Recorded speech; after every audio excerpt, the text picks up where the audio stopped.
Hi, I'm Joshua Edwards. I'm a violin teacher here in Southern California.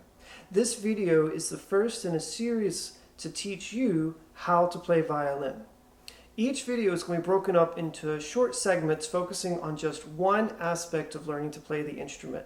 So you can easily go back and review whatever I've covered in the past, or you can skip forward if you already know some of the information that I'm going over. So with that, let's get started.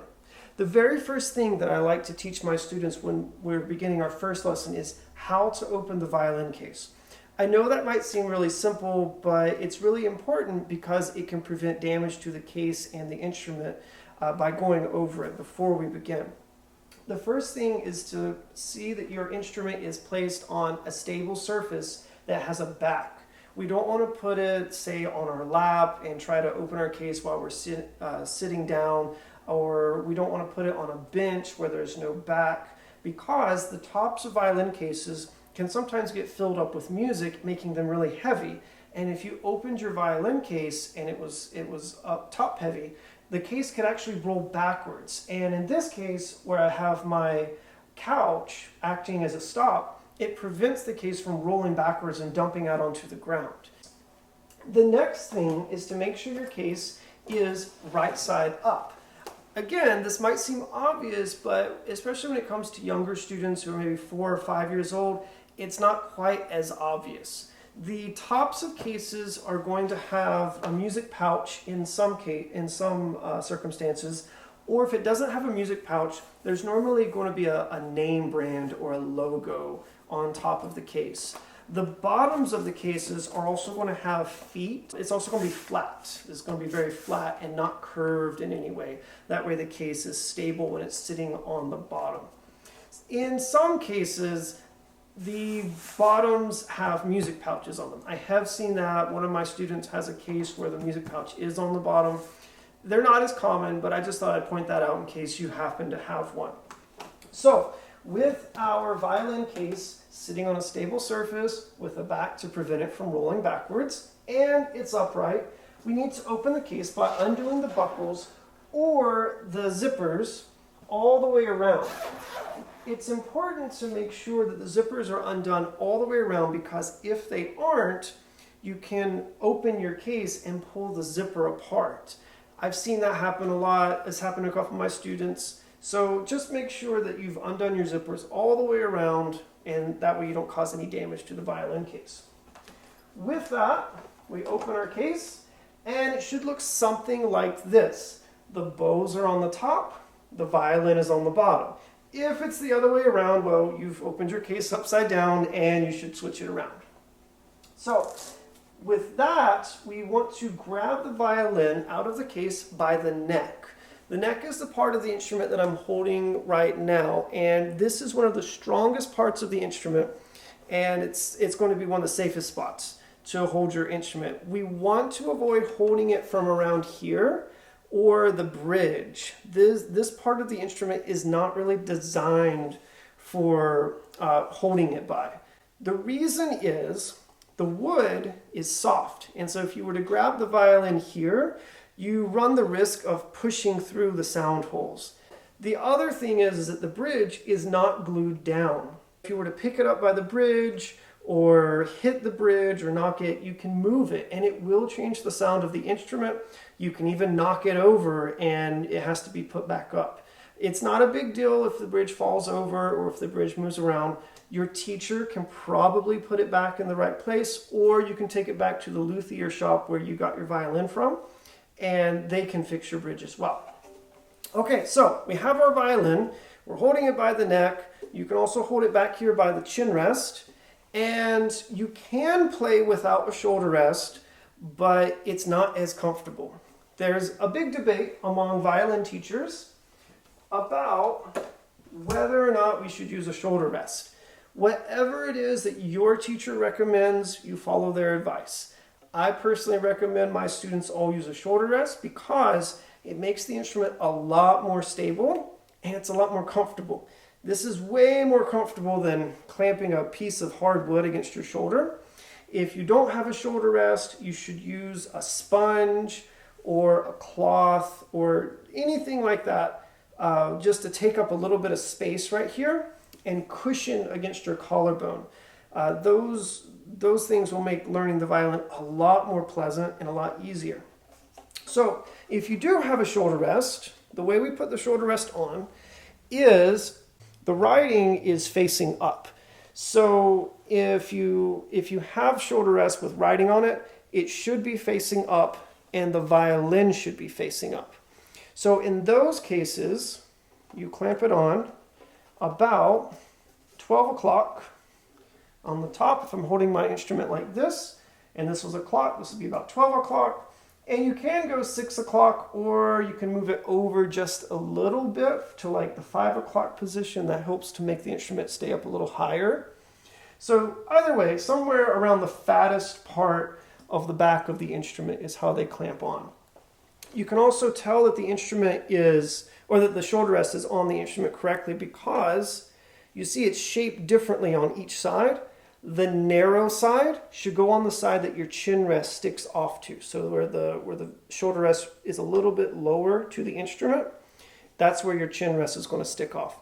If it's the other way around, it would look like this. And that's not going to feel very good. It's going to be really uncomfortable.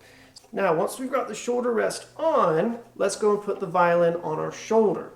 The easiest way that I know to teach a beginner is go straight up, over, and down. It's one of the easiest ways, especially for young children. So if you're working with a young child right now, this is one of the best ways to do it. Again, I'll show you. Go straight up, I'll back up a little bit, straight up, over, and down. And the violin should rest on the shoulder. Now, if I turn about 90 degrees to the camera, you can see the violin is going slightly in front.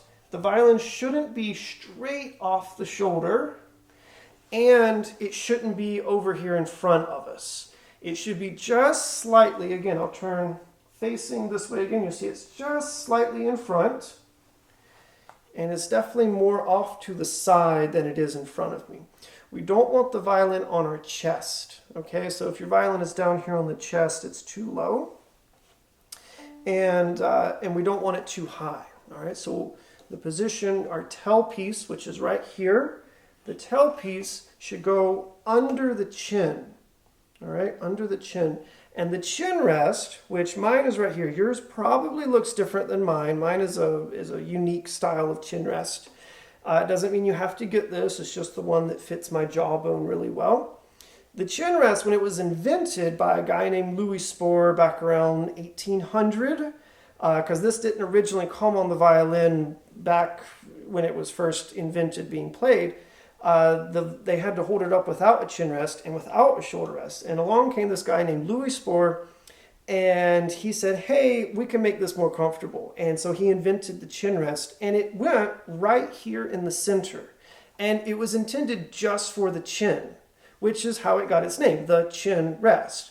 Now, in days, we have these chin rests that come way over here to the side. They're like these Guarneri style chin rests. They're way over here. And they look nice, they're relatively comfortable, but they don't really hold your chin. They really more hold the mandible or your jawbone, more so than they hold your chin. In my case, though, you can see my chin rest is very long. It extends from here all the way across the tailpiece. So I'm able to actually put my whole jawbone and my chin into my chin rest. But if your chin rest is one of the ones I was talking about where it sticks off to the side, it's really going to be this side or this part of your jawbone that's actually supposed to be going into it versus this. Okay, so we've got our violin up, and if you're working with a young child, I recommend this. Young child being somewhere like 6 years old or younger, maybe a 7-year-old. The reason is holding the violin here is going to help their arm last a lot longer for the first couple lessons. We're not going to be putting fingers down anyways for the first few lessons, so having them hold it here is going to be a lot easier, and they're going to have a lot more fun because this will get tired for them. And so that being said, if you do see yourself getting tired, or you're working with a child right now and you see them getting tired, take a break. Go to rest position. Rest position is hold the violin here, go under the arm, and you wrap around here. And you see the bridge is sticking out in front. I don't want to be clamping down on my bridge whenever I'm holding it in rest position. But then we can go back to play position. Take your left hand, grab by the neck, and you can go back to play position like so. Or like this, if you're working with a young child. For the older students or the adults, whenever we hold the neck of the instrument, you're going to use your thumb and your knuckle. The thumb and the side of the knuckle here are where we're going to cradle against the violin. We don't want to use this part of our hand to hold the violin because that's too low. If I'm holding the violin here, the neck is too low and I'm not going to have as much dexterity. So I'm going to want to bring it down more here. There should be a little tiny space right here underneath my neck, right here on the violin. There should be a little gap right here. And that allows me to cradle the instrument. My thumb is going to go right back here against the peg box, meets the neck of the instrument. I like my thumb to rest there. And then my fingers are going to make kind of this tidal wave, or this wave out on the ocean effect. Since I'm here in Southern California, I'm using the ocean to help describe. I'll try and hold that up to the camera. So I want my fingers to always be in this nice arc facing or going down over the fingerboard. I don't want my fingers hiding back here in the palm of my hand or off where there's no fingerboard. I want to always be getting myself into the habit of having my fingers over the fingerboard whenever I'm playing. All right, so there you have it. I hope that helps you with holding your violin for the first video. If you like this video, please give it a thumbs up. If you don't like it, give it a thumbs down and tell me what you didn't like. If you have any questions, please leave those in the comments section. If you have good things to say, leave those in the comments section too. If you have something that you want me to see address a little bit further in maybe a future video, let me know. I'll be happy to do that. And if you don't mind, you can hit the subscribe button. That way you'll be getting notifications for future lessons. All right, take care.